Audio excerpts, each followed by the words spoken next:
வணக்கம். ராஜ் நியூஸின் புகார் பெட்டி நிகழ்ச்சிக்கு உங்களை வரவேற்பதில் மிக்க மகிழ்ச்சி. அரசிற்கும் மக்களுக்கும் பாலமாய் திகழக்கூடிய இந்த புகார் பெட்டி நிகழ்ச்சியில் உங்கள் புகார்களை தெரிவிக்க வேண்டும் என்றால் திரையில் தெரிகின்ற எண்ணான 0442211006 என்ற தொலைபேசி எண்ணிற்கு தொடர்பு கொண்டு உங்கள் புகார்களை தெரிவிக்கலாம். தொடர்பு கொள்ள இயலவில்லை என்றால் உங்கள் புகார்களை கடிதம் மூலமாகவும் அனுப்பலாம். அனுப்ப வேண்டிய முகவரி புகார் பெட்டி, ராஜ் தொலைக்காட்சி, நம்பர் 32, போயஸ் 2வது தெரு, தேனாம்பேட்டை, சென்னை 6,18,000 என்ற முகவரிக்கு உங்கள் கடிதங்களை அனுப்பலாம். நிகழ்ச்சியின் தொடக்கமாக வந்திருக்கும் சிறப்பு விருந்தினரை வரவேற்றிருவோம். சமூகம் சார்ந்த பிரச்சனைக்கு தீர்வு காண வந்திருக்கும் சமூக ஆர்வலரும் மக்கள் வழிகாட்டி இயக்கத்தின் நிறுவனருமான TC ராஜேஷ் அவர்களை வரவேற்றிருவோம். வணக்கம் சார். வணக்கம். வணக்கம். சட்டம் சார்ந்த பிரச்சனைக்கு தீர்வு காண வந்திருக்கும் சட்ட ஆலோசகரும் உயர்நீதிமன்ற வழக்கறிஞருமான சீனிவாசன் அவர்களை வரவேற்றிடுவோம். வணக்கம் சார். வணக்கம் சார். வணக்கம் சீனிவாசன் சார், உங்கள்கிட்ட இருந்தே முதல் கேள்வி. இந்த ரிட் மனு தாக்கல் செய்தனால அதிக பணம் செலவாதுங்கிற மாதிரி ஒரு புகார்லாம் இருக்குது. அது குறித்து என்ன வழிமுறைகள், என்ன விளக்கங்கள் தெளிவாக சொல்லுங்கள் சார். அதாவது ரிட் பெட்டிஷன் பார்த்தீங்கன்னா நம்ம பெரும்பாலும் சென்னை உயர்நீதிமன்றம், இப்போ தமிழ்நாட்டில் இருக்கிற இங்கேயும் நம்ம தமிழ்நாட்டில் பார்த்தீங்கன்னா மதுரை உயர்நீதிமன்ற கிளை இருக்குது, சென்னையோட உயர்நீதிமன்றம். இந்த 2 இடத்துல நம்ம ஃபைல் பண்ண முடியும். ஸோ மாவட்ட நீதிமன்றங்களே வேறு எங்கேயும் ஃபைல் பண்ண முடியாது. Okay sir. அதே மாதிரி உச்ச நீதிமன்றத்தில் ஃபைல் பண்ணுவோம். நம்ம உயர்நீதிமன்றம் அண்ட் உச்ச நீதிமன்றம், இந்த 2 நீதிமன்றத்துக்கு மட்டும் தான் இந்த மனு விசாரிக்கான பவர் இருக்குது. ஸோ இது பார்த்திங்கன்னா பெரும்பாலும் நம்மளோட அடிப்படை உரிமைகள் பாதிக்கப்படும் போது இந்த மனுக்களை நம்ம பெரும்பாலும் நம்ம ஃபைல் பண்ணுறோம். இது அந்த ரிட் மனுவானது ஒரு 5 வகையான ரிட் மனுக்கள் இருக்கிறது. உதாரணத்துக்கு சொன்னால் ஒரு கேள்வி கேட்க, ஒரு அரசாங்கத்தை நம்ம எடுத்து கேள்வி கேட்கணும் போது அது அரசாங்கம் ஒரு வேலை செய்யலை, இதை ஏன் செய்ய மறுக்குது அப்படின்ற கேள்விகளை கேட்கறது. ஸோ இந்த மாதிரி எல்லாமே நம்ம கேட்கலாம். இப்போ ஒருத்தர் காணா போயிட்டார், அது ஆட்கொணர்வு நீதிபேரன்னு சொல்லுவோம், ஏபிஎஸ் கார்பஸ் பெட்டிஷன் ஃபைல் பண்ணுவோம். ஸோ 24 ஹவர்ஸ்க்குள்ளே அவரை கண்டுபிடிச்சி கொடுக்கணும், நீதிமன்றத்தில் நிறுத்தணும். இந்த மாதிரி ஒரு 5 வகையான நீதி பேரணைகள் இருக்குது. இந்த நீதி பேரணைகளை நம்ம ஒரு சாதாரண மனுஷன் யார் வேணாலும் கோர்ட்டில் ஃபைல் பண்ணலாம். வழக்கறிஞர் ஃபைல் பண்ணும்போது நிறைய பேர் நிறைய வழக்கறிஞருக்கான ஃபீஸ் நிறைய கேட்குறாங்க. அப்படின்றது பார்த்திங்கன்னா வழக்கறிஞர்களை பொறுத்து தான் அது மாறுது. Okay sir. அதுக்கான செலவு ரொம்ப குறைவு தான். அப்போ இதற்கான அமௌண்ட்டு நிர்ணயம் பண்ணி வைக்கல. இது என்ன விஷயம்னா, இப்போ நேற்று என்ரோல் பண்ண ஒரு வழக்கறிஞர் ஒரு நீதி பேரணை மனு ஃபைல் பண்ணாலும், ஒரு 30 வருடம் அனுபவம் இல்லை ஒரு வழக்கறிஞர் நீதி பேரணை மனு ஃபைல் பண்ணாலும் ஸ்டாம்ப் டியூட்டி எல்லாமே ஒன்று தான். நீங்கள் அதை என்ன கட்ட போகிறீங்களோ அதை நம்ம கட்ட போகிறோம். அந்த வெளியே தான் ஒட்ட போகிறீங்க. இப்போல்லாம் ஆன்லைன் ஸ்டாம்ப்லாம் கூட வந்துச்சு. ஆனால் இந்த வழக்கு தொழில் நடத்துவதற்கு அவங்க வாங்குற அந்த ஃபீஸ் தான் இங்கே பிரச்சனையே. ஓகே சார், தொடர்ந்து பேசலாம். அழைப்பாளர் வந்திருக்காங்க. வணக்கம். ராஜ் நியூஸின் புகார் பெட்டி நிகழ்ச்சி. உங்கள் பெயர் என்ன, மாவட்டம் என்ன, புகார்? வணக்கம் சார், என் பேர் மனோகர். சொல்லுங்க, என்ன புகார்? நான் கடலூர் மாவட்டம் பண்ருட்டி வட்டம் புதுப்பேட்டை அஞ்சல். சரிங்க ஐயா. நான் பழங்குடியினர் பாதுகாப்பு சங்கத்துல வட்டார ஒருங்கிணைப்பாளர். சரிங்க ஐயா. 2022 ஒரு 13 கிராமத்துக்கு இலவச வீட்டு மனை பட்டா கொடுத்தாங்க. சரிங்க ஐயா. அது இன்னும் இந்த மாவட்டத்துக்கு எந்த இடத்துக்குமே அளந்து கொடுக்கல சார். ஓகேங்க ஐயா. அளந்து பொறுப்பாளர் வகுப்பு அடிக்கல. ஓகே, உங்களுக்கான தீர்வுக்கான வழிகளை நம்முடைய சமூக ஆர்வலர் வழங்குவார். தோழர் மனோகரன், ஆமா சார். உங்க வீட்டு மனை பட்டா அது கண்டிஷன் பட்டாவா கொடுத்திருக்காங்களா? இல்ல சார், அது நாமினி பட்டான்னு சொல்றாங்க. நாமினி பட்டா எந்த வருஷத்துல கொடுத்தது தோழர்? அது 2022 சார். 2022. எத்தனை குடும்பங்களுக்கு கொடுத்திருக்காங்க? மொத்தம் 13 கிராமம் சார். மொத்தம் 106 பேருக்கு. 13 கிராமத்துல 106 பழங்குடியினர் இருள சமூகத்துக்கு கொடுத்திருக்காங்க இல்லையா? ஆமா சார். இது எங்களுக்கு 93 பேரு காடாமுடி ராஜகணபதி நகர்ல இன்னும் ஆழ்ந்து வச்சிருக்கிறாங்க, ஏற்றி ஒப்படைக்கல சார். சரி, இது சார்ந்து நீங்க வட்டார வளர்ச்சி வட்டாட்சியர், ஆர்டிஓ அவங்க எல்லாம் மனு கொடுத்திருக்கீங்களா? கலெக்டர் நானே ஒரு 5 மனு கொடுத்திருக்கிறேன் சார். சரி, போராட்டம் எது நடத்தினாலும் போராட்டம் நடத்துறப்ப துணை வட்டாட்சியர் பேசுறாரு, பேசி அளந்து கொடுக்குறோம். அதுக்கப்புறம் ஸ்டெப் எடுக்க மாட்டாங்க. சில விஷயத்துல நீங்க சொல்றது எனக்கு வலியும் வேதனையும் தருது. காரணம் என்னன்னு கேட்டீங்கன்னா, இதே மாதிரி பழங்குடியின இருளர் மக்கள் ஒரு 41 குடும்பங்களுக்கு நாங்க மதுராந்தகம் வட்டாட்சியர் அலுவலகத்தில் கடந்த 3 ஆண்டுகள் போராடி அவங்களுக்கு அந்த மனையை வாங்கி கொடுத்து அதை அளந்து கொடுக்க சொல்லி, அது கல் போட சொல்லி, அதன் பிறகு ஒரு தொண்டு நிறுவனத்தின் மூலம் வீடுகள் கட்டி கொடுக்க சொல்லி, இதன் பிறகு இப்போ கலைஞர் கனவு இல்ல திட்டத்தில் அவங்களுக்கு வீடு கட்டுறதுக்கு ஆர்டர்லாம் வாங்கி கொடுத்துருக்கோம். அதனால உங்களுடைய போராட்டம், அதுவும் நீங்கள் அமைப்பு ரீதியாக போராடிட்டு இருக்கீங்க, ரொம்ப உங்களுக்கு ஃபர்ஸ்ட் ஆஃப் ஆல் ஒரு பெரிய சல்யூட். நான் இந்த நிகழ்ச்சி முடிஞ்ச பிறகு உங்கள் நம்பர் வாங்கி கொஞ்சம் விரிவாக பேசுகிறேன், அதுக்கான வழிமுறையை சொல்கிறேன். சரியா? நன்றி நன்றி நன்றி நன்றி. ஓகேங்க ஐயா, நிகழ்ச்சிக்கு அழைத்தமைக்கு நன்றி. நிகழ்ச்சியோட தொடர்ந்து இணைந்திருங்கள் சார். இந்த ரிட் மனுனா எதுக்கெல்லாம் தாக்கல் பண்ணணும் அது குறித்து விரிவாக? ஸோ அதான் சொன்னேன். இப்போ உதாரணத்துக்கு ஒரு தாலுக்கா ஆஃபீஸில் நீங்கள் ஒரு பட்டா அப்ளை பண்ணுறீங்க, குறிப்பிட்ட காலம் வரைக்கும் அந்த பட்டா தரவே இல்லை, அதுக்கான காரணங்களும் தெளிவாக சொல்லலை அப்படின்னும் போது நம்ம ரிட் ஆஃப் மேண்டமஸ்னு ஒன்று ஃபைல் பண்ணுவோம். அதாவது ஒரு அரசு அதிகாரியை நம்ம கேள்வி கேட்கறது, எதனால் அவருக்கு அந்த பட்டா கொடுக்காம இருக்கீங்க, அது காரணம் என்ன, இதை 2 வாரத்துக்குள்ளேயோ 1 வாரத்துக்குள்ளேயோ நீங்கள் பதில் சொல்லணும் அப்படின்னு சொல்லிட்டு அந்த ரிட் பெட்டிஷன் நம்ம ஃபைல் பண்ணும்போது கண்டிப்பாக அதுக்கு வந்து ஆர்டர் பாஸ் பண்ணுவாங்க. ஸோ இது ரிட் ஆஃப் மேண்டமஸ். இந்த மாதிரி நிறைய இருக்குது. இப்போ ஒருத்தர் வந்து முறையற்ற வகையில் சிறை வச்சுருக்காங்க, எஃப்ஐஆர் ஃபைல் பண்ணல, என்னன்னு தெரியல, ஆனால் போலீஸ் ஸ்டேஷன் வச்சுருக்காங்க, இல்லை தனியாக இங்கே ஒரு இடத்துல வச்சுருக்காங்க அப்படின்போது நம்ம அந்த ஏபிஎஸ் கார்பஸ் பெட்டிஷன் ஃபைல் பண்ணுவோம். ஸோ அவர் ஏன் சிறையை வச்சுருக்காங்க, எதனால், அதெல்லாம் ஃபைல் பண்ணி இந்த மாதிரி நம்மளோட அடிப்படை, ஏன்னா நம்ம அடிப்படை உரிமைகள் இருக்குது. நம்ம வந்து இந்திய நாட்டில் எங்கே வேணால் குடியேறலாம். Okay sir. இந்த கன்னியாகுமரியிலேருந்து அங்கே காஷ்மீர் எங்கே வேணால் நம்ம குடியேறலாம், நம்ம அதுக்கான எந்த பிரச்சனையும் கிடையாது. எங்கே வேணால் குடியேறலாம், எங்கே வேணாலும் நம்ம ஒரு பள்ளிக்கூடங்களில் சேரலாம், எந்த வேலைகளில் வேணாலும் சேரலாம்.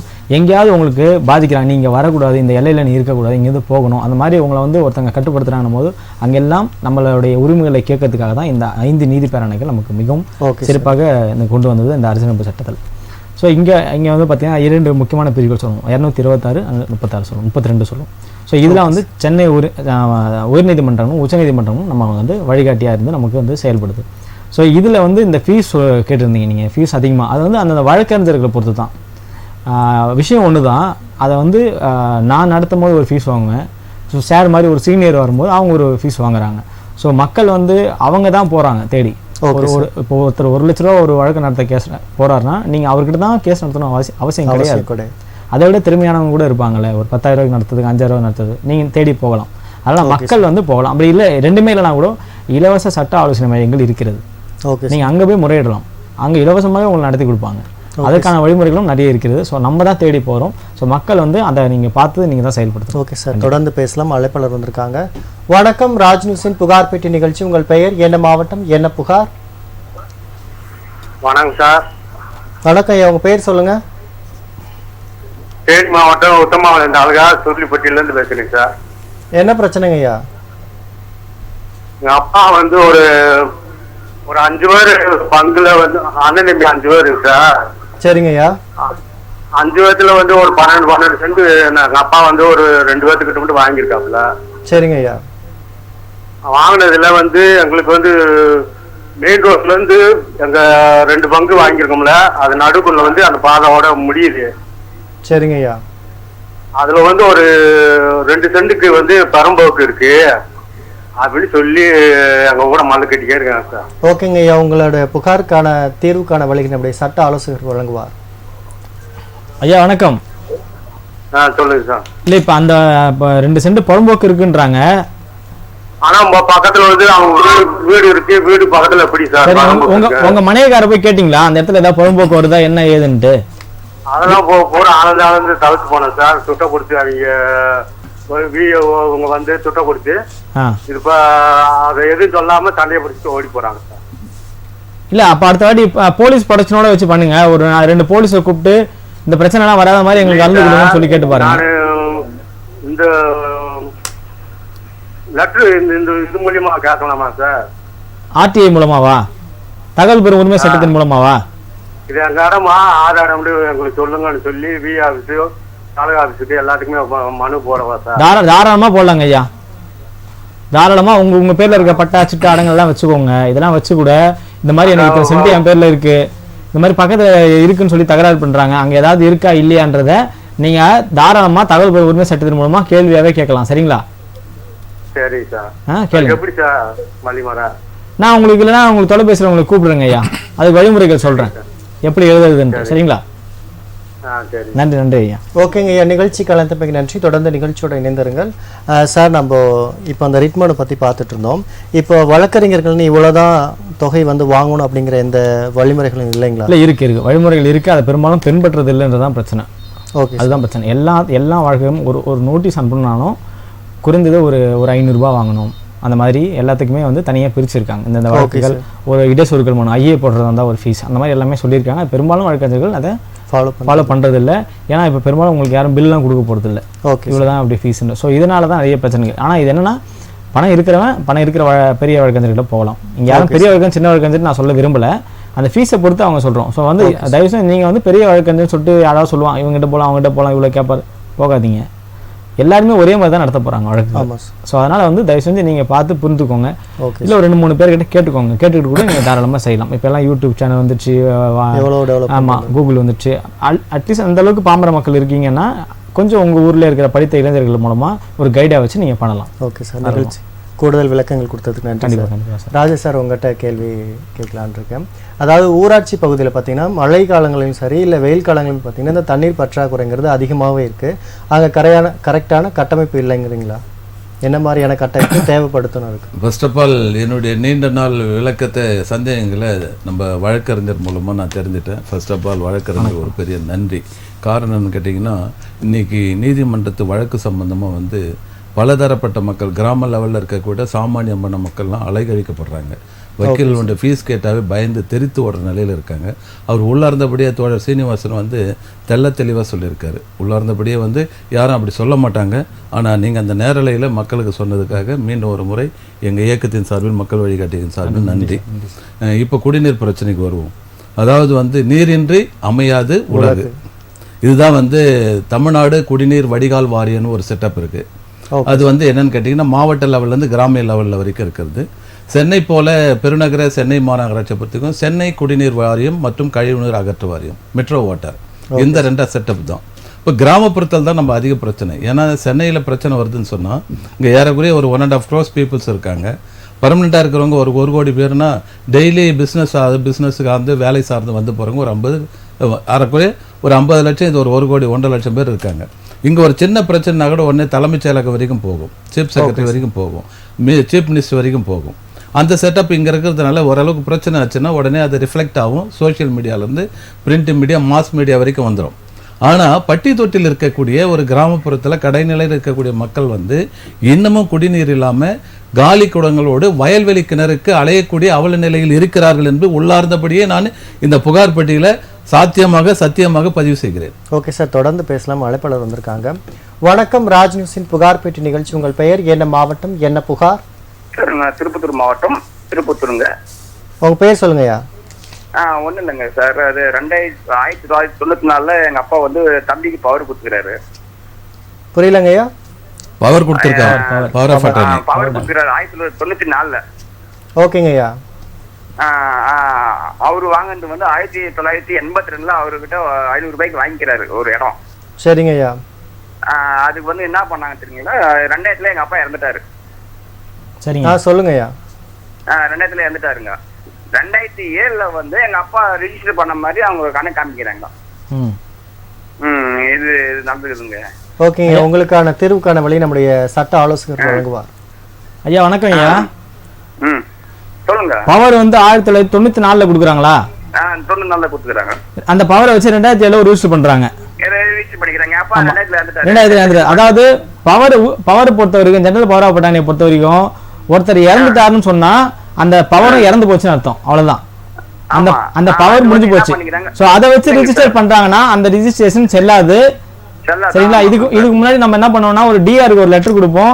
லெட்டரை வச்சு இந்த மாதிரி இது வந்து போலியானது, இந்த பதிவை நீக்குங்கன்னு சொல்லி ஒரு லெட்டரை வச்சுட்டு அந்த பதிவை நீக்கி கொடுப்பாங்க. ஈஸி விலங்குதெல்லாம் எடுத்துருவாங்க. இப்ப அந்த ஆப்ஷன் கிடையாது. இப்போ ஒரு 2-3 மாசம் முன்னாடி மதுரை ஹைகோர்ட் ஒரு ஆர்டர் கொடுத்துருக்கு. சார் இன்னொரு விஷயம் சார், டிஆர் கேன்சல் பண்ணிட்டாரு சார். டிஆர் சரிங்க, எப்போ பண்ணிருக்காங்க? இல்ல எப்போ பண்ணிருக்காங்க? அதான் சார் கோர்ட் மூலமா அந்த ஹைகோர்ட்ல பண்ணாங்கல்ல சார், ஆமா ஆமா ஆமா ஆமா அது பண்ணாங்க சார். அது வச்சு ஆர்டர்ங்கிறாங்க சார். இல்ல இப்ப அதுதான் சொல்றேன் சார். இப்ப அதுதான் நான் உங்களுக்கு முழுசா சொல்லிட்டு இருந்தேன். இப்ப டிஆருக்கு அந்த பவர் கிடையாது, ஆர்டிஓ டிஆருக்கு அந்த பவர் கிடையாது. நீங்க இந்த சேம் எல்லாத்தையும் வச்சு சிவில் நீதிமன்றத்தை தான் நீங்க அணுகணும். சரிங்க சார், சரிங்க சார். சரிங்களா? அதை தான் நான் சொல்ல வந்தேன். அவங்க வந்து எல்லா கோர்ட்லயும் போட்டாங்க. நான் சுப்ரீம் கோர்ட் அதுதான் இப்ப வந்து மதுரை உயர்நீதிமன்றம் வந்து தெளிவா திருப்பி கொடுத்துட்டாங்க. இவங்களுக்கு வந்து பவர் கிடையாது, அவங்க அதை கேன்சல் பண்ண முடியாது, விசாரிக்கவும் பண்ண முடியாதுன்னு சொல்லிட்டாங்க. அதனால நீங்க தயவு செஞ்சு சிவில் நீதிமன்றத்தை போய் அணுகுங்க. சரிங்களா?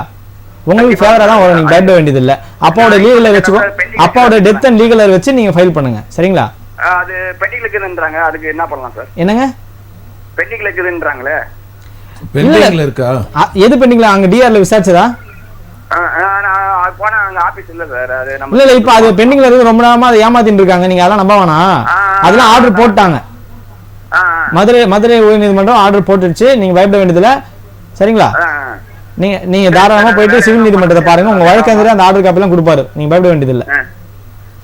நன்றி நன்றி நன்றி. ஓகேங்க ஐயா, நிகழ்ச்சி கலந்தமைக்கு நன்றி. நிகழ்ச்சியோட தொடர்ந்து இணைந்திருந்தால் அதாவது சார், இது என்னன்னா ஒரு டிஆர் ஆஃபீஸில் நம்ம ஒரு கம்ப்ளைண்ட் கொடுக்குறோம்னு வைங்களேன், ஓகே அதை விசாரிக்கிறது கிடையாது. இப்போ இந்த ஆர்டர் வரதுக்கு முன்னாடியே இந்த மாதிரி ஒரு ஆர்டர் வரப்போகுது, கேஸ் நிலுவையில் இருக்குது, நாங்கள் விசாரிக்க மாட்டோம், டபுள் டாக்குமெண்ட்டாக இருக்கட்டும், இந்த மாதிரி இன்னொருத்தங்க போய் காம்பவுண்ட் போடுறது, இந்த மாதிரி பவர் இல்லாமல் இந்த மாதிரி மக்கள்கிட்ட சொன்னாங்கன்னா அவங்க அடுத்து என்ன பண்ணணும்? அதான் இப்போ அந்த ஆர்டர் யாரும் ஃபாலோ பண்ண போகுது, சாமானியனுக்கு தெரிய போகுது. இப்போ வழக்கறிஞர்னா எங்களுக்கு வந்து ஒரு வாட்ஸ்அப் மூலமாவோ இல்லை நாங்கள் நியூஸ் பார்க்குறோம், எங்களுக்கு தெரியுது இந்த மாதிரி ஆர்டர் வந்துச்சுன்ட்டு. ஓகே, நான் இப்போ தான் சொன்ன ஆர்டர் வந்து கிட்டத்தட்ட 1 மாதம் கிட்ட ஆகுது, ஆனால் இன்னுமே இதை சொல்லி அலக்கழிக்கிறாங்க. இது வந்து எல்லா தாலுகா ஆஃபீஸுக்கும் ஆர்டிஓ எல்லாருக்குமே அந்த ஆர்டர் காப்பி போய் சேர்ந்துருக்கும். கண்டிப்பாக சேராமல் கிடையாது. ஒருவேளை இவர் விசாரிக்காமல் இருக்காரான்னு தெரியல. ஆனால் இதுக்கு முன்னாடி வந்து கிட்டத்தட்ட 1 வருஷம் 2 வருஷமா இதையே சொல்லி எல்லாருமே அலக்கழிச்சாங்க, அது விசாரிக்கவே இல்லை அவங்க. Okay sir. இதே நிகழ்வில் வழக்கறிஞர் சொன்ன அதே நிகழ்வு செய்யார் டிஆர்ஓ மாவட்ட பதிவாளர் நிர்வாகம் அவங்க தான் வந்து மேல் அதிகாரி, சப் ரெஜிஸ்டருக்கு மேலே இருக்கிறவங்க. ஓகே, அவர் வந்து இது மாதிரி இந்த ஜட்ஜ்மெண்ட்டுக்கு பிறகு ஒரு லெட்டர் எங்களுக்கு ரிட்டர்னில் கொடுத்துருக்காரு இயக்கத்தில். அதை வச்சு நாங்கள் வந்து ஐடி ரெஜிஸ்ட்ரேஷன் மாவட்ட மாநில லெவலில் இருக்கக்கூடிய ஸ்டேட் லெவலுக்கு பதிவுத்துறை தலைவருக்கு நாங்கள் போட்ட பிறகு அவர் விஷயம் வந்து அப்புறம் சர்ப்ரைஸாக மட்டும் நாங்கள் போய் விசிட் பண்ணிவிட்டு அவர் கேட்ட பிறகு அவர் சரண்டர் ஆகிட்டார். அதன் பிறகு நாங்கள் அதை வந்து ஃபேஸ்புக்கில் வாட்ஸ்அப்பு எல்லாத்துலேயும் அந்த இதுவும் போட்டு லெட்டரும் போட்டு விட்டுருவோம். அந்த தெளிவு என்பதும் விழிப்புணர்வு என்பதும் இன்னும் போதுமானதாக இல்லை. அரசு துறைகள் தங்களுடைய கடமையை வந்து செய்யறதுக்கு மறுக்கிறாங்க. அது வந்து சாமானியனுக்கு போய் சேரக்கூடாதுன்ற உள்நோக்கம் கெட்ட எண்ணத்தை நான் பதிவு பண்ணுறேன். ஓகே சார், தொடர்ந்து பேசலாம். அழைப்பாளர் வந்துட்டாங்க.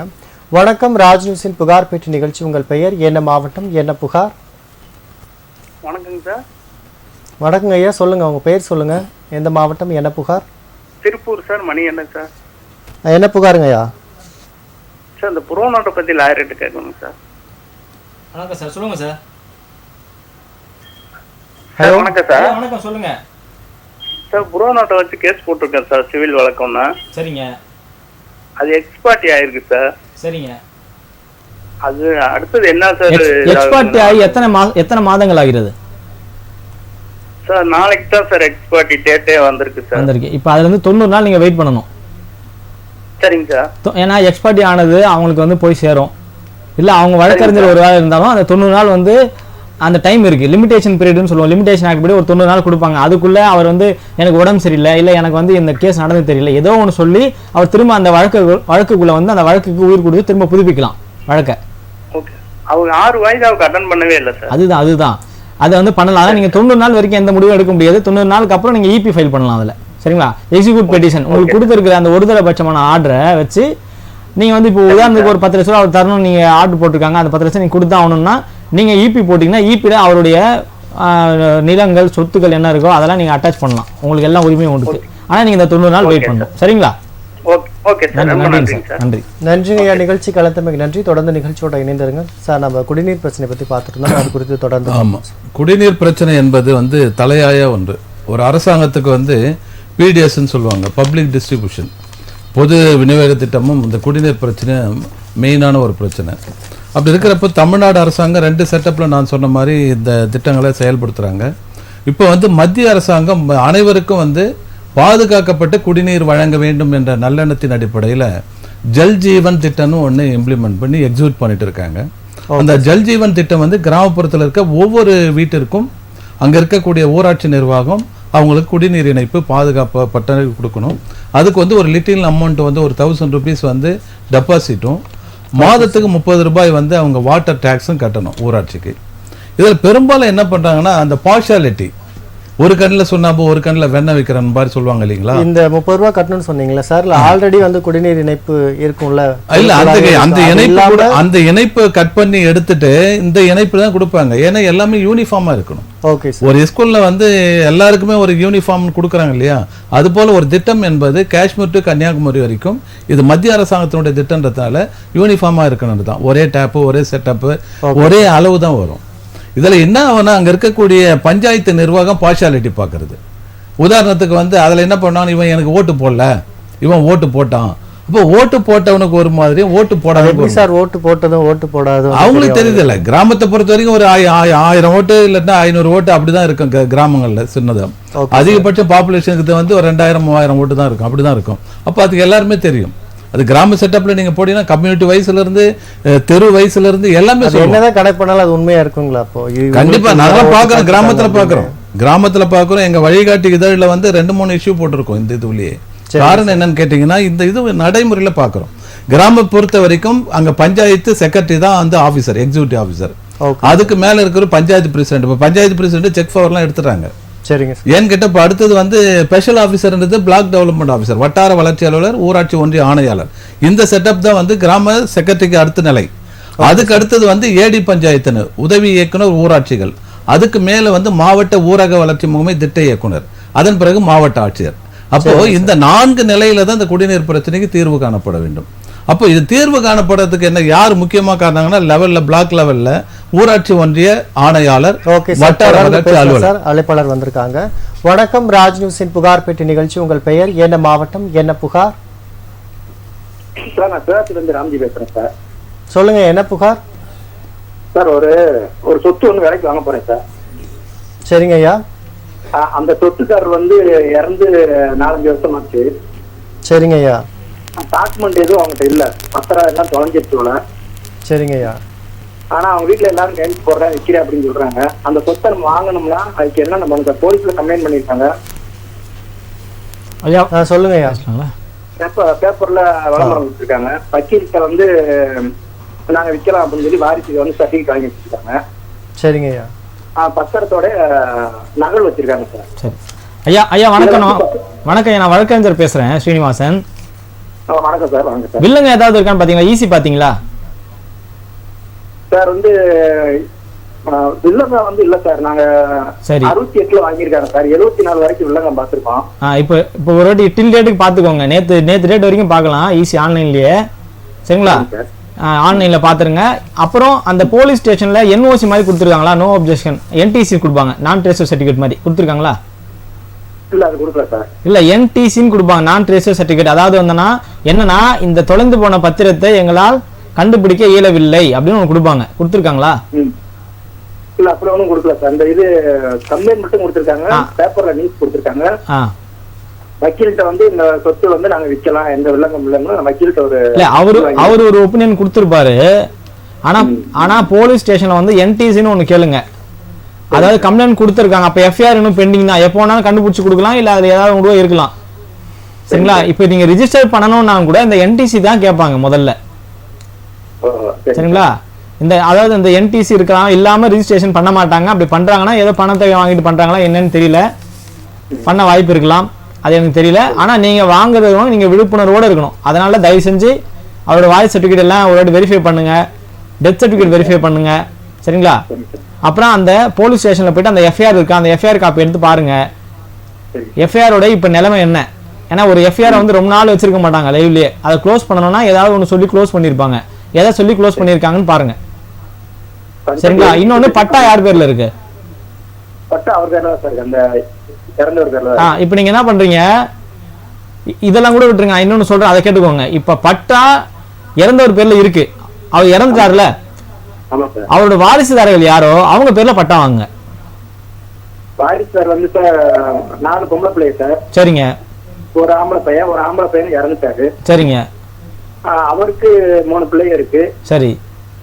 அந்த சொத்துக்காரர் பொம்பளைகள் இருக்காங்க சார். சரிங்க.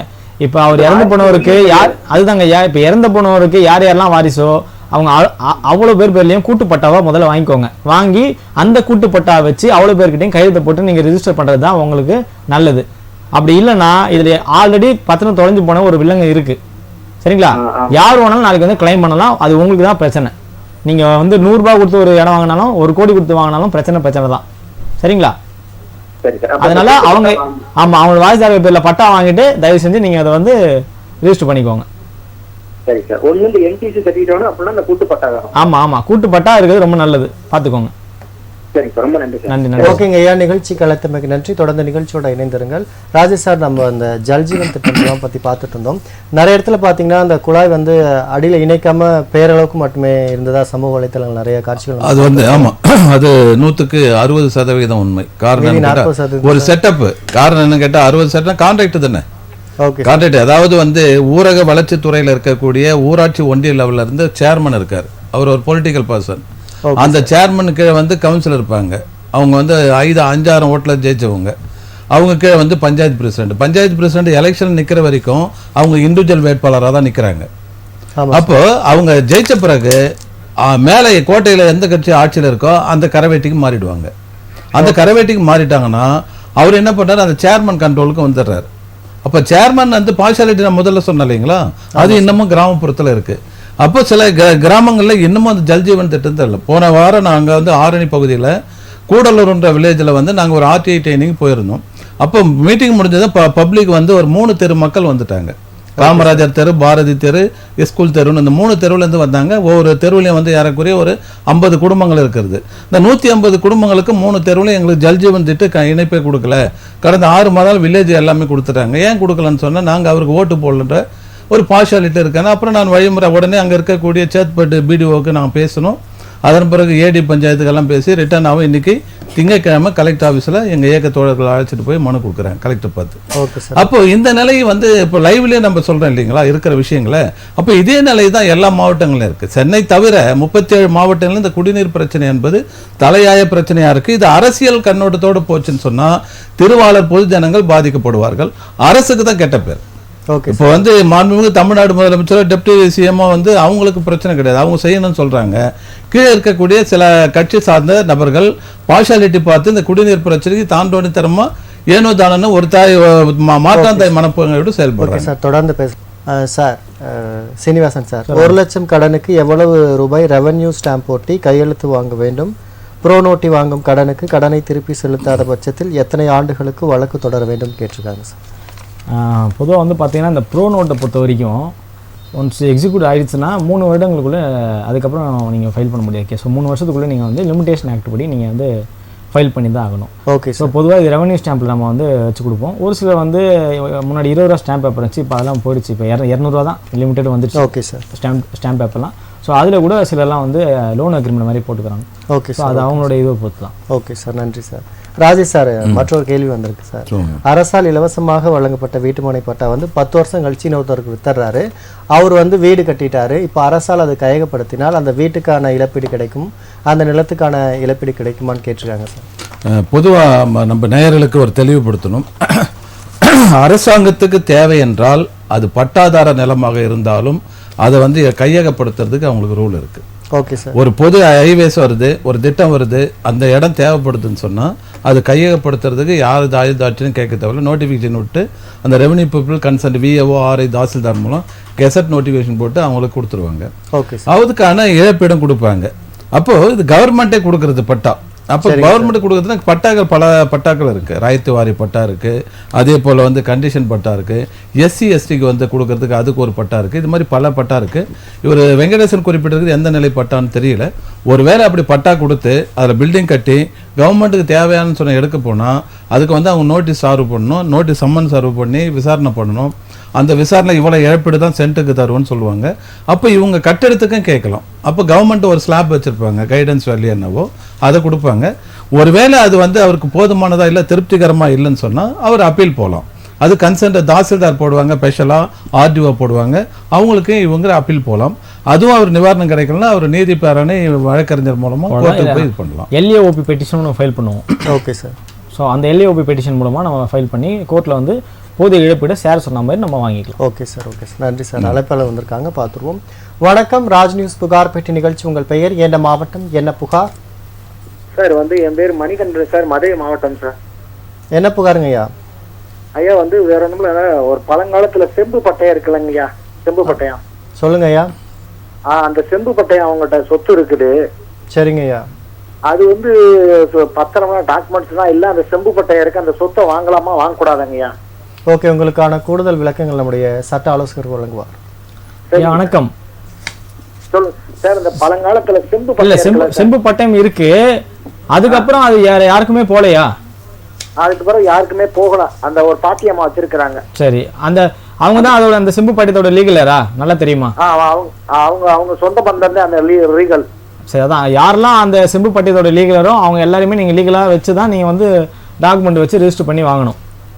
வாங்கக்கூடாதுலாம் கிடையாது. இங்க நிறைய செம்பு இங்க நம்ம சென்னையில கூட அந்த மாதிரி ஒரு செம்பு பட்டையை நான் உங்களுக்கு கேள்விப்பட்டு பார்த்து படித்தேன். சரிங்களா? ஒரு பெரிய ட்ரீயே போடுவாங்க. ட்ரீனா அதாவது அந்த அவங்களுடைய சொந்த பந்த வாரிசுதாரருக்கு ஒரு பெரிய ட்ரீ மாதிரி போடுவோம். இது இந்த செம்பு பட்டயம் உதாரணத்துக்கு சொல்லணும்னா இங்க வந்து செங்கவரைய நாயக்கருக்கு நிறைய சொத்துக்கள் இருக்கு சென்னையில. ஸோ அந்த ஒரு செம்பு பட்டயத்தை நான் படிச்சு பார்க்கும்போது அவங்களுக்கு ஒரு பெரிய லீகலரே வந்தாங்க, ஒரு 20-25 பேர் கிட்ட வராங்க. ஸோ அவங்கலாம் வச்சு தான் பண்ண முடியும். ஸோ அந்த மாதிரி நீங்க வாங்கக்கூடாதுன்னு கிடையாது, கரெக்டான லீகலராக பார்த்து யாரையும் மிஸ் பண்ணாம ஏதாவது கையெழுத்து வாங்கி வாங்குறதா இருந்தால் தாராளமாக வாங்கலாம். அது ஒரு பாட்டியமா தான் இருக்கிறாங்க, அந்த வாரிசு பூரா எல்லாருமே இறந்துட்டாங்க. அதான் அதுக்கெல்லாம் நீங்க வந்து டெத் அண்ட் லீகலர் வைக்கணும், வேற ஒன்றும் இல்லை.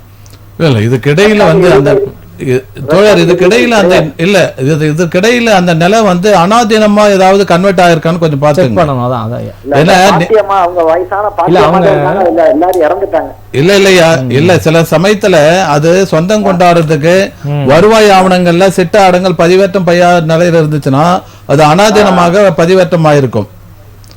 அனாதீனமாக பதிவேற்றம் ஆச்சுன்னா அது அரசினுடைய ப்ராப்பர்ட்டி ஆயிடும். நீங்க அதனால வருவாய்த்துறையில நீங்க போய் அதுக்கான சிட்ட அடங்கல் ஆவணங்கள்லாம் பார்த்துட்டு இப்ப பட்டா யார் பேர்ல இருக்கணும், பாட்டி பேர்ல இருக்கான்னு அதன் பிறகு நீங்க வந்து வட்டாட்சியரை நேர்ல பாருங்க. வட்டாட்சியர் வருவாய்க்கு வட்டாட்சியர் பார்த்து இந்த செம்பு பட்டயத்தினுடைய டீட்டெயில கேடுங்க. அது புராதன காலத்துல இருந்து வரலாற்று சின்னங்களா பொறிக்கப்பட்டது தான் அந்த பட்டயங்கள்லாம்.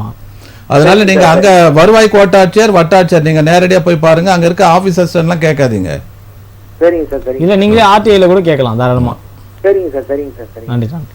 நிகழ்ச்சிக்கு அழைத்தமைக்கு நன்றிங்க ஐயா. சார், நம்ம வந்து குடிநீர் பிரச்சனை பற்றி பார்த்துட்டு இருந்தோம்.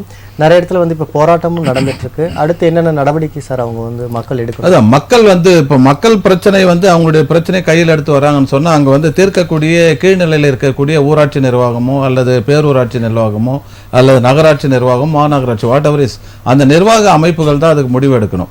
அரசாங்கம் அதுக்கு தேவையான போதுமான நிதியை ஒதுக்குது. இப்போ குடத்தை எடுத்துட்டு வந்து சாலையில் இருக்கிறாங்கன்னா உடனே அது பெரிய இஷ்யூ ஆயிடுது. கவர்மெண்ட்டுக்கு வந்து கோட்டையிலேருந்து கொத்தளம் வரைக்கும் அது பெரிய இஷ்யூ ஆகிடும், பூகம்பமும் ஆகிடும், ஃப்ளாஷ் ஆகிடும் நியூஸ்ன்றதுக்காக. உடனே என்ன பண்ணுவாங்க, நிதி இல்லைன்னா கூட அது ஸ்பெஷல் கேட்டகரியில் ஃபண்ட்ஸை ஒதுக்கி உடனே போடுவாங்க. அங்கே ஒரு ஆழ்துளை கிணறு, இப்போ கோவை மாவட்டம்லாம் பார்த்தீங்கன்னா 500 அடி 1000 அடியெல்லாம் போட்டினாங்க. டெப்த்து போட்டால் தான் தண்ணி கிடைக்கும். அந்த அளவுக்கு நீர்நிலை என்பது அகால பாதாளத்துக்கு போயிடுச்சு. அது வந்து டிஃபரெண்ட் அப்போ வந்து ஏரியாவை பொறுத்தது இருக்குது. இந்த குடிநீர் பிரச்சனை முழுக்க முழுக்க தீர்க்கக்கூடிய அலுவலர்கள் வந்து கிராம லெவலில் ஊராட்சி, ஒன்றிய லெவலில் ஊராட்சி ஒன்றியம், மாவட்ட லெவலில் மாவட்ட நிர்வாகம், இவங்க தான் எடுக்கணும். அதுக்கு வந்து மாவட்ட ஆட்சியர் வந்து திங்கட்கிழமை தோறும் பொதுமக்களுடைய பிரச்சனைகளை கேட்குறாரு. அப்போ கேட்குறப்போ ஒரு 55 டிபார்ட்மெண்ட் இன்க்ளூடிங் வாட்டர் சோர்ஸாக இருந்தாலும் சரி, பொதுப்பணியத்துறை இருந்தாலும் சரி, கல்வித்துறையாக இருந்தாலும் சரி, வங்கியாக இருந்தாலும் சரி, எல்லாத்துக்குமே வராங்க. இன்றைக்கி வந்து எல்லா மாவட்டத்திலும் சென்னை உள்பட, சிங்காரவேலர் மாளிகை சென்னையில் இருக்குது கலெக்டர் ஆஃபீஸ், அங்கே உள்பட எல்லா கலெக்டருக்கும் இந்த குறை கேட்கிற நாள் வாரம் இருக்கு. அப்போ பாதிக்கப்பட்ட பொதுமக்கள், திருவாளர்கள், சாமானியர்கள் இந்த நிகழ்ச்சியில போய் கொடுத்தா அந்த கன்சர்ன் ஆபீசரை கூப்பிட்டு இந்த பிரச்சனை பேசாயி மக்கள் வந்து போராட்டம் நடத்துறதுக்குள்ள முடிச்சிருன்னு சொல்லிட்டு கலெக்டர் எடுப்பார். அப்படி எடுக்காத பட்சத்தில் அதுக்கு வந்து ஊரக வளர்ச்சித்துறைனா மாவட்ட லெவலில் இருக்க அதிகாரிகள் நடவடிக்கை எடுக்கலன்னா மாநில லெவலில் வந்து சென்னை சைதாப்பேட்டை பனகல் மாளிகையில் ஊரக வளர்ச்சித்துறை இயக்குனர் இருக்கார். அவர் தான் வந்து ஒரு 15,524 ஊராட்சிக்கு வந்து டைரக்டர். அவர் வரைக்கும் கொண்டுட்டு போகலாம். ஆனால் முழுக்க முழுக்க இதுக்கு ரெஸ்பான்சிபிலிட்டி பர்சன் யாருன்னு கேட்டிங்கன்னா ஊராட்சி நிர்வாகத்தினுடைய ஆய்வாளரும் மாவட்ட நீதிபதியும் மாவட்ட ஆட்சித்தலைவருமான கலெக்டர் தான். ஓகே சார், தொடர்ந்து பேசலாம் சார். அழைப்பாளர் வந்திருக்காங்க. வணக்கம், ராஜ் நியூஸின் புகார் பெட்டி நிகழ்ச்சி. உங்கள் பெயர் என்ன, மாவட்டம் என்ன, புகார்? சார், சேலம் மாவட்டம். சேலம் மாவட்டம் சார். உங்க பேர் சொல்லுங்கம்மா. என் பேர் சாந்திங்க சார். என்ன புகாருங்கம்மா? மாமியார் 88ல 2 ஏக்கரா 36 சென்ட் நிலம் வாங்கினாங்க சார். சரிங்கம்மா. ஆனா நிலத்துக்கு 1.70 தான் பட்டா கொடுத்துருக்காங்க 3 வருஷம் கழிச்சு. சரிங்கம்மா. ஆனா பக்கத்து காட்டுக்காரு பத்திரம் எங்க கிட்ட இருக்குது, பட்டா போய் அவங்க 91ல வாங்கியிருக்காங்க. பாகப்பிரவண பத்திரம்னு அவங்க வேற ஒரு பத்திரத்தை எடுத்துட்டு போய். சரிங்கம்மா. 91ல அண்ணனும் தம்பியும் பாகம் பிரிச்சு என் நிலத்தையும் பட்டா வாங்கி வச்சிருக்காங்க. நீங்க இது குறித்து வேற எங்க புகார் கொடுத்துருக்கீங்களா? நிறைய 100-1000 புகார் இருக்கு. சிஎம் கையிலையும் கொடுத்துட்டேன், மோடிக்கு எல்லாத்துக்குமே அனுப்பிச்சிட்டேன் சார். எந்த ஒரு ரெஸ்பான்ஸும் இல்லை. கேஷும் முனிசிபல் ஆபீஸும் எல்லாம் விலைக்கு வாங்கி அவங்க வச்சுட்டு பணம் பல்ல உள்ளவங்க. ஓகேங்கம்மா, உங்க தீர்வுக்கான வழிகள் நம்முடைய சட்ட ஆலோசகர் வழங்குவார். வணக்கம்மா. ஏதாவது நீதிமன்றத்துல நீங்க சிவில் வழக்கு போட்டிருக்கீங்களா? சிவில் போட்டுச்சுங்க சார். அப்புறம் இதாச்சு, திருப்பியும் வந்து எங்க நிலத்தை பத்திர பிரகாரம் கொடுங்கன்னு சொல்லி ஆடியோ கிட்ட, மேட்டூர் ஆடியோ கிட்டயும் 5-6 வருஷம் முன்ன கொடுத்தோம். சரிங்க. அவங்க வந்து இது ஆலோசனை பண்ணி உங்களுக்கு தீர்வு கொடுங்கன்னு கையெழுத்து உடனே போட்டு அனுப்பிச்சு விட்டாரு. சரிங்க. தாசில்தார் வரும்போது இல்ல இது வழக்கு இருக்குதுமா, நீங்க வந்து பட்டா கம்மியா இருக்குது இல்ல, அந்த நிலத்தை அல ம் மீதிக்கு நான் பட்டா வழங்குறேன்னு சொல்லிட்டாரு அவரு. சரிங்க, அளந்து பாத்தீங்களா? அதை அளக்கிறதுக்கு அந்த பக்கத்து காட்டுக்காரு விடல. சரி, ஏதாவது போலீஸ் உடனே போய் பஞ்சாயத்துல வச்சுங்களா? பணத்தை கொடுத்து புறம்போக்கு பக்கத்துல ஒரு 5 ஏக்கரா இருக்குது. புறம்போக்கும் பட்டாவும் உங்களுக்கு கலந்து இருக்குது.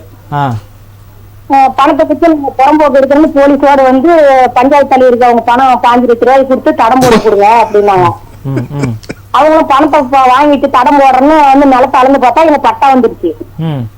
தடம் நாங்க போட முடியாதுன்னு பஞ்சாயத்து போனாலும் அவங்களை விட மாட்டாங்க. இவங்க கிட்ட எந்த டாக்குமெண்ட் இல்ல, எல்லாரும் முனிசிபல் யாரு கேட்டாலும் டாக்குமெண்ட் கொண்டு வர மாட்டாங்க.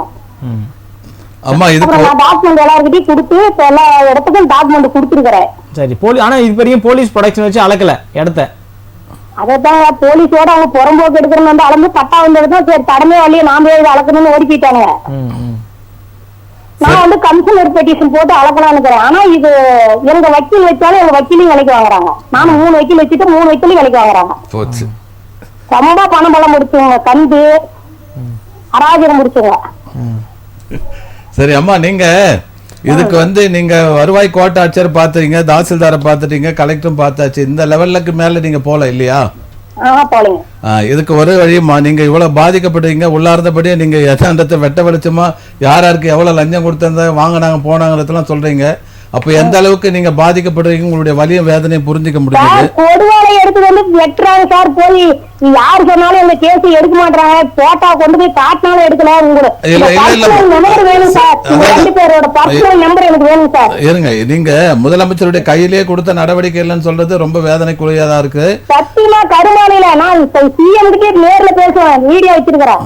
சரி சரிம்மா, நாங்க சொல்றதை வாங்கிக்கோங்க. நாங்க சொல்ற தகவலை நீங்க கேட்டீங்கன்னா தான் அடுத்தது போக முடியும். சென்னையில வந்து அண்ணா சமாதி, கலைஞர் சமாதி, உழைப்பாளர் சிலை எல்லாம் இருக்க பகுதியில எழிலகம்னு ஒண்ணு இருக்குமா. அந்த எழிலகத்துல வந்து நில நிர்வாக ஆணையாளர்னு ஒருத்தர் இருக்காரு. அவர் 2வது தளத்துல இருக்காரு. அவர் திங்கட்கிழமையில இருந்து வெள்ளிக்கிழமை வரைக்கும் 12 மணில இருந்து 1 மணி வரைக்கும் அவரை பார்க்கலாமா. அதே போல 3ல இருந்து 4 வரைக்கும் பார்க்கலாம் டெய்லி.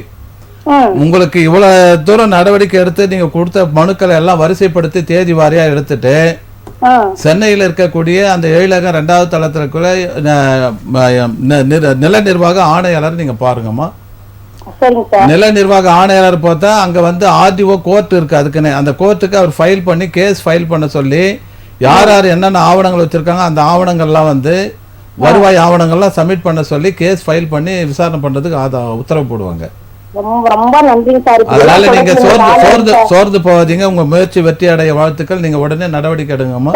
நான் 2 பேர் நம்பர் வேணும் சார். நான் 3 மாசமா முயற்சி பண்றேன், கிடைக்கல. சரிம்மா, நிகழ்ச்சி முடிஞ்ச பிறகு வழக்கறிஞரும் கூப்பிடுவார், நானும் கூப்பிடுறோம் உங்க நம்பருக்கு. ரொம்ப நன்றிங்க சார், ரொம்ப நன்றிங்க சார். நன்றி. ஓகேங்கம்மா, நிகழ்ச்சிக்கு அழைத்தமைக்கு நன்றி. தொடர்ந்து நிகழ்ச்சியோட இணைந்திருங்கள். சீனிவாசன் சார், உங்கள்கிட்ட மற்றொரு கேள்வி. அதாவது கோர்ட்டுக்கு வந்து அதிகமாக வரக்கூடிய வழக்குகள் என்ன, உங்களுக்கு என்ன மாதிரி தீர்வு வழங்குறாங்க, அவங்களுக்கு என்ன மாதிரி விழிப்புணர்வு தேவைப்படுது சார்? இல்லை, பல்வேறு விதமான வழக்குகளை வந்து இந்த நீதிமன்றம் வந்து சந்திக்குது. இப்போது ஓகே சார், சிவில் வழக்குகளாகட்டும், ஃபேமிலி கோர்ட்டுன்னு சொல்லுகின்ற விவாகரத்து சம்மந்தமான, குழந்தை சம்மந்தமான இந்த பிரச்சனைகளாகட்டும், ஓகே சார், இந்த நில சம்மந்தமான வழக்குகளும் நம்ம சிவில் கேஸ் பார்க்குறோம். அப்புறம் இந்த கொலை குற்றங்கள், இந்த மாதிரி கிரிமினல் வழக்குகளும் இருக்குது. ஸோ வந்து குற்றவியல் துறையும் இருக்குது, நிலம் சம்மந்தமான சொத்துக்கள் சம்மந்தமான இந்த இருக்குது, ஃபேமிலி கோர்ட்டுன்னு சொல்லக்கூடிய குடும்ப நல நீதிமன்றங்களும் இருக்குது. ஓகே, நீங்கள் கேட்குறதுனா பெரும்பாலும் வரக்கூடிய வழக்குகள் இப்போ பெரும்பாலும் அந்த காலம் தொட்டு இந்த காலம் வரைக்கும் நம்ம பெரும்பாலும் பார்க்குறது வந்து குற்றவியல் வழக்குகளும் சிவில் வழக்குகளும் தான் அதிகமாக பார்ப்போம். ஓகே. ஆனால் இப்போ என்ன ட்ரெண்ட் அதிகம் அப்படின்னு பார்த்தீங்கன்னா குடும்ப நல நீதிமன்றங்கள். ஓகே சார், 3 மாதங்கள் கூட தாக்கு பிடிக்க மாட்டுறாங்க, 1 மாதங்கள் கூட தாக்கு பிடிக்கிறது இல்லை. திருமணம் அதாவது எப்படி சொல்லணும்னா ஒரு சிரிப்பாக சொல்லணும்னா வந்து திருமணம்ன்றது இப்போ வந்து பார்த்திங்கன்னா ஒரு கிராண்டாக பண்ணி இந்த ஹெலிகாப்டர் வர்றது, இந்த பாட்டு போட்டு டான்ஸ் ஆடுறது, இதுதான் திருமணம் நினச்சிட்டு இருக்காங்க தவிர அதையும் மீறி அந்த வாழணும்னு போகும்போது அதில் இருக்கிற கஷ்ட நஷ்டங்களை இவங்க அனுபவிக்க ரொம்ப சோம்பேறித்தரம் பண்ணுறாங்க. இதுதான் உண்மை. ஒரு விட்டு கொடுத்தல் என்பது மிக மிக குறைவாக இருக்கிறது. இதனால தான் அதிகமான அந்த விவாகரத்து வழக்குகளாகிறது வருகிறது. மற்றும் சுய ஒழுக்கங்கள் இப்போ மிக குறைவாக உள்ளது. குடிக்கு அடிமையாகிறது ஒரு பக்கம், குடி, மது போதைகள் உள்ளிட்டவை அது ஒரு பக்கம். இன்னொரு பக்கம் வந்து பார்த்தீங்கன்னா வேலைக்கு போகிறது ரொம்ப குறைவு. ஆண்கள் ரொம்ப வேலைக்கு போயிட்டு அந்த ஃபேமிலியை ரன் பண்ணணும் அப்படின்றது கிடையாது. ஸோ இது பண்ண மாட்டாங்க. பெண்களும் கிட்டத்தட்ட வந்து ஈக்குவல் தான். இப்போ பெண்களும் சிலது வந்து குடிக்க ஆரம்பிச்சிட்டாங்க.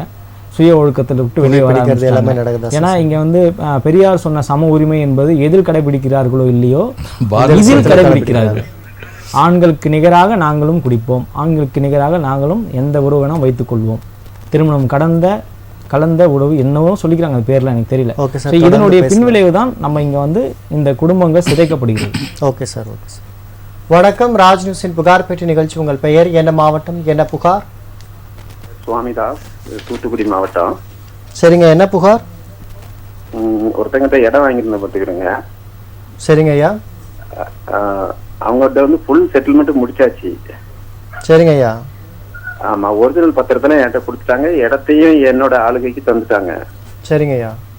புரோக்கருக்கும் அவங்களுக்குள்ள உள்ள தகராறுல நம்மளுக்கு டாக்குமெண்ட் போட்டு தர மாட்டேங்கிறாங்க. முதல்ல கேட்கும் போது என்ன சொன்னாங்க, பட்டா மாறின உடனே வந்து போட்டு தரேன்னாங்க. சரிங்க ஐயா. ஆமா, இப்போ பட்டாலாம் மாறிட்டு அப்புறம் இடையில கொஞ்சம் கேட்டதுக்கு உடம்புக்கு சரியில்லை, வந்து எழுதி தர்றேன் அப்படின்னாங்க. சரிங்க ஐயா. இப்ப இது வரைக்கும் வரல. இடம் வாங்கி 5 வருஷம் ஆயிட்டு. ஓகேங்க, உங்களுக்கு தீர்வுக்கான வழி நம்முடைய சட்ட ஆலோசகர் வழங்குவார். ஐயா வணக்கம். வணக்கம் வணக்கம். கிரைய பத்திரம் நீங்க எழுதி வாங்கிட்டீங்களா? இல்ல, இன்னும் பத்திரம் போட்டு தெரியல. அப்புறம் பட்டா மாறுதல் ஆச்சுன்னு சொல்றீங்களா? அது எப்படி பழைய ஓனர் பேர்ல மாறிடுச்சா இல்ல உங்க பேருக்கு மாறி இருக்கா? எப்படி அவங்க வாங்கியிருக்கிறாங்கல்ல? ஆமா, அவங்க வாங்கினதுல பட்டா மாறாம இருந்துச்சு. நம்ம பட்டா மாறினோடனே உங்களுக்கு வந்து எழுதி தர்றேன். புரியுது. அவங்க பேருக்கு நீங்க யாருக்கிட்ட தான் வாங்க போறீங்களோ அவங்க பேருக்கு பட்டா வந்துருச்சு. சரி, ஓகே. உங்களுக்குள்ள ஏதாவது விற்பனை ஒப்பந்தம் போட்டிருக்கீங்களா? ஆமா, 20 ரூபா பத்திரத்துல ஃபுல் பேமெண்ட் வாங்கியாச்சு. மொத்த பணமே கொடுத்தாச்சுன்னு போட்டிருக்கீங்க.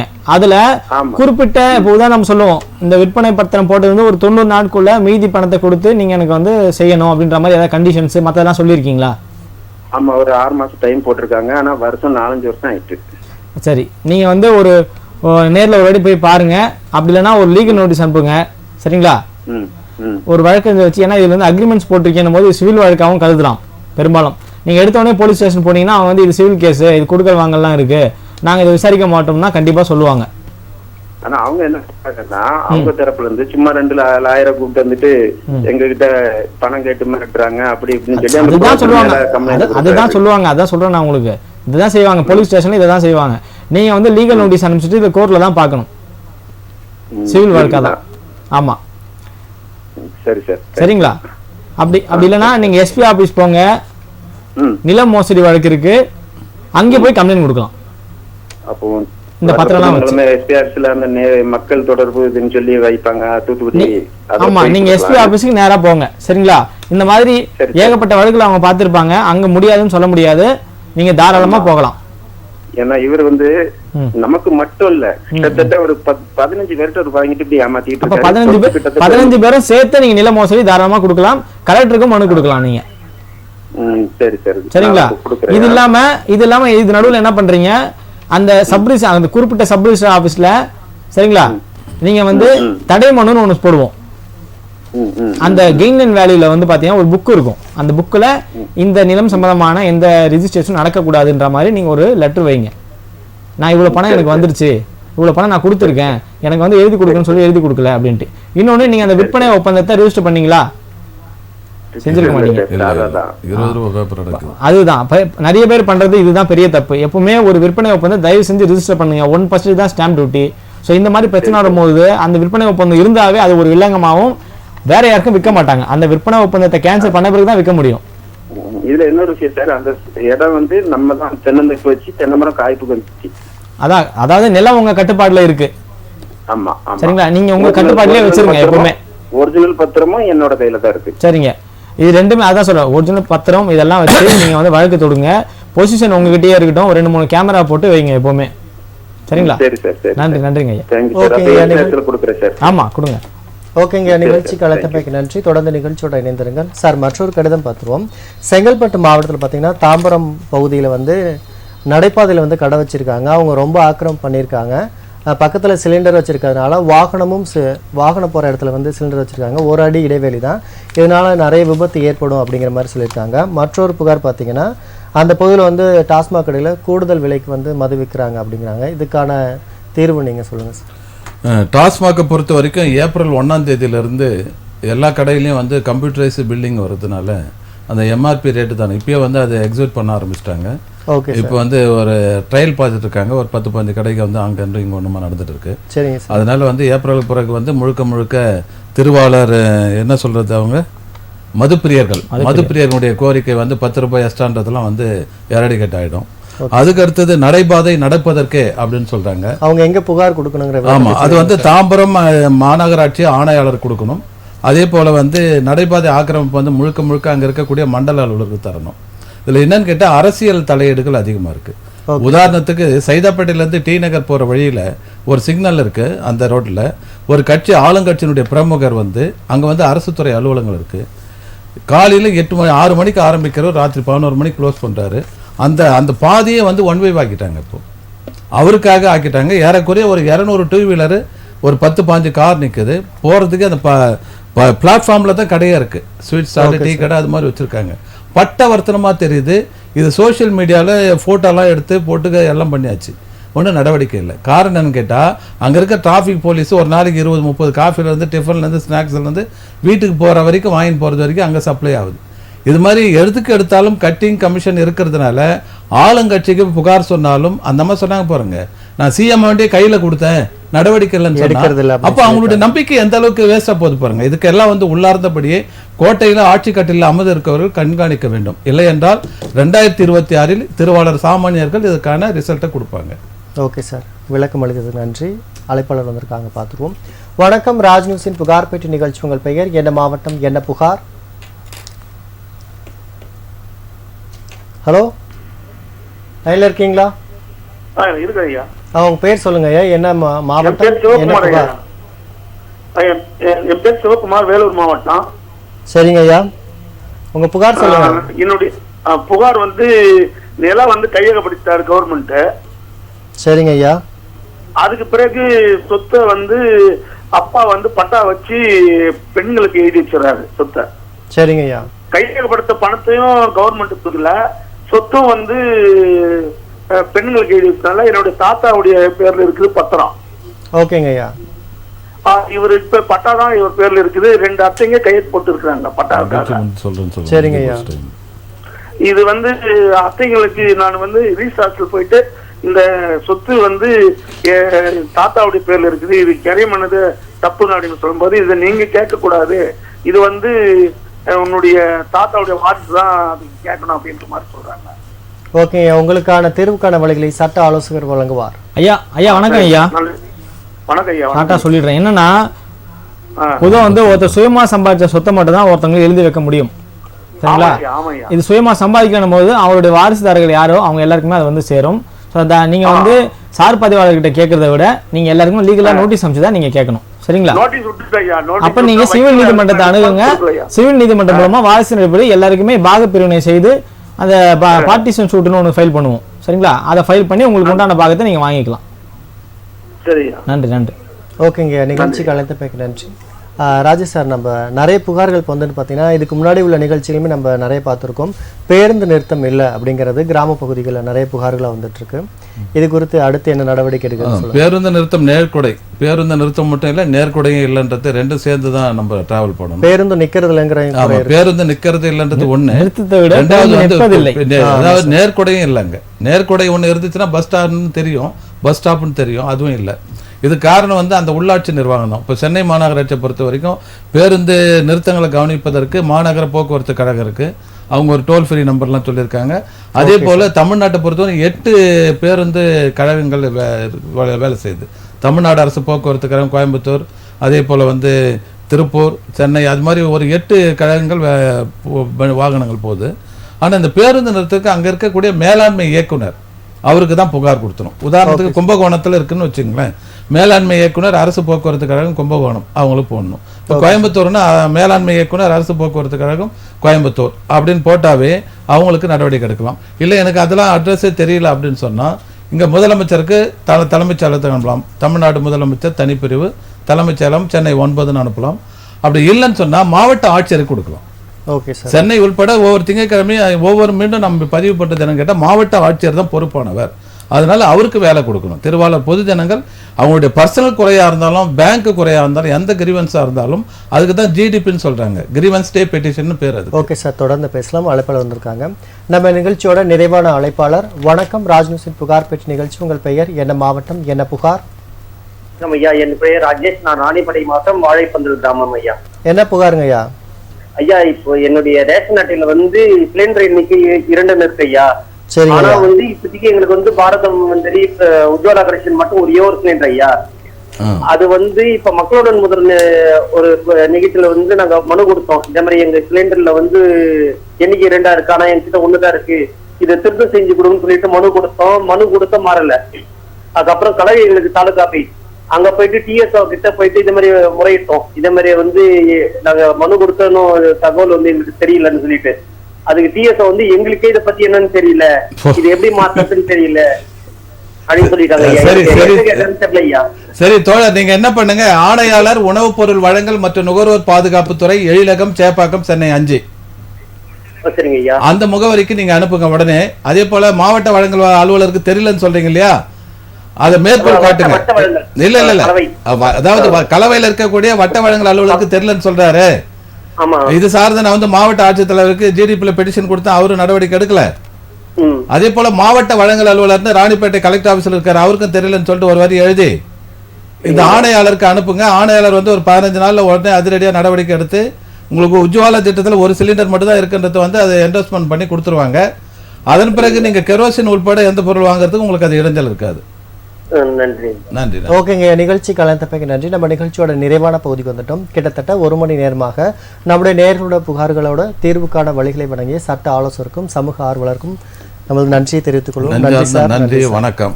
நேயர்களே, உங்கள் புகார்களை தெரிவிக்க வேண்டும் என்றால் திரையில் தெரிகின்ற எண்ணான 044442110066 என்ற தொலைபேசியினருக்கு தொடர்பு கொண்டு உங்கள் புகார்களை தெரிவிக்கலாம். தொடர்பு கொள்ள இயலவில்லை என்றால் உங்கள் புகார்களை கடிதம் மூலமாகவும் அனுப்பலாம்.